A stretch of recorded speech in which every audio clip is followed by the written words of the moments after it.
So I told everybody to bet on Joe Smith knocking out Maxim Vlasov in the 10th round, TKO. And I got to admit, I came in, I saw Maxim Vlasov's record and I looked it up live on the last episode. I saw that he had never been knocked out, but he was he looked like a serviceable, seasoned vet, kind of nothing special. I walked away from that fight a Vlasov fanatic. I love him. Did you watch any of that fight? I didn't get a chance to. No, dude. So first of all, what happened was Vlasov, in some, I wouldn't go as far to say like it was egregious, but I feel in my bones that he won that fight. And I knew he's going to have a tough go. I think I said it on the last episode, but like a Russian fighting in the United States, he's not going to get the judges aren't going to be leaning on him. He's going to have to finish him off. But dude, America rocks. They're like, fuck you, dude. Even if you win, you don't win. Yeah, it was. I have a lot to say about this fight, but first, let me just say this. Obviously, it went to decision. The decision went majority. So it was one judge had it a split right down the top, draw 113-113 or 115-115, whatever. And then the other two judges had Joe Smith up by 2 rounds each. So it was 115-113 or whatever. So it was razor thin, very close. I felt like Vlasov won that fight. I felt like Joe Smith came out sluggish, looking bad.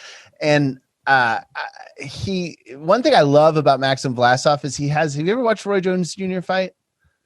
He has that. He's herky jerky, sticks his head out, right? And he like kind of sucks you in, and it's like very chaotic, and you can't really plan for it. It looks insane because you got this guy who's ripped, much more impressive body Joe Smith has over the Maxim Vlasov, and Vlasov is just sticking his face right out, eating these punches from Joe Smith that would just kill you or I.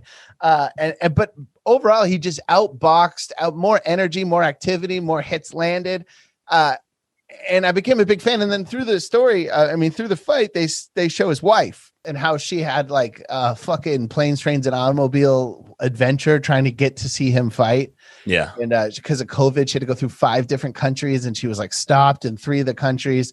And in Vlasov, I found out he's a 16-year pro, never had a title fight. He's 40. He was like 45-3. I think he's 45 years old. I was like, no, he's 34 years old, but he was 45-3, never had a title fight. This is his first title fight. His wife is like doing everything she can to get to this fight. Meanwhile, they're selling fucking Joe Smith Jr. as the blue collar fighter, which I like Joe Smith. I like him. It's not his fault. You go with whatever makes you money, however they brand you. But that blue collar fighter is the new Great White Hope code, where it's like it's a white American fighter. That's all it means. Because what does blue collar mean? It means you're implying that he came from nothing, right? Every boxer, you don't box if you come from something. That's one sport. There's no rich kid boxers. It's blood money. Every single boxer is a blue collar boxer. It's insane. You're just say white. That's what you mean. American. It's so fucking obnoxious. And this guy, 16 years of getting his brains bashed in, never even had a title fight. And both these, and I don't like to listen to post-fight analysis before we record.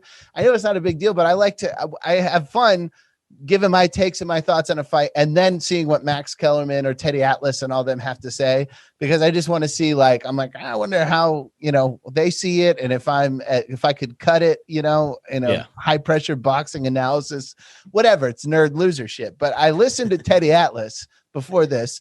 And one thing he pointed out that I didn't know that Maxim Vlasov is a top ranked boxer, because that was a top ranked fight and Joe Smith is a top ranked. So they're both promoted by the same guy.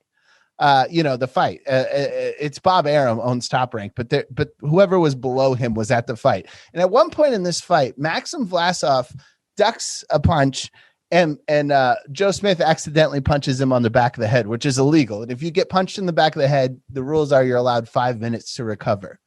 Now, you're supposed to go to a neutral corner when you get 5 minutes. You're not supposed to be able to receive instruction or whatever. Vlasov goes to his corner. He's getting instruction. He shouldn't have done that. But what you see... Did he get docked off of that? No, he didn't get docked because it was too chaotic. But what happened was the top rank promoter starts screaming at the ref. And you see so openly how much Top Rank wanted Joe Smith to win this fight. And then after I heard Teddy Atlas point that out, I was like, oh yeah, that is what that was. The other thing that clicked in my mind is that they didn't do a single story on Naseem Vlasov. Every time they went to a commercial, they showed dummy Joe Smith in a reflective vest and a hard hat, like cutting a tree down.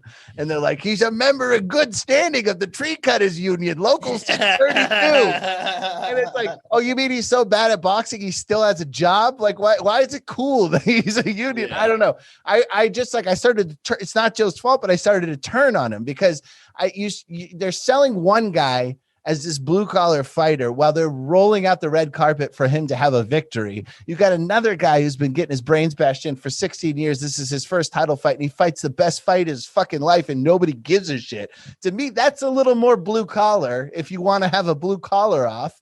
But I just don't understand this angle. So nonetheless, I lost the bet. Naseem Vlasov probably won't get a rematch, and he probably is going to end up like Muhammad Ali with it's like, dude, you got to stop fighting that way.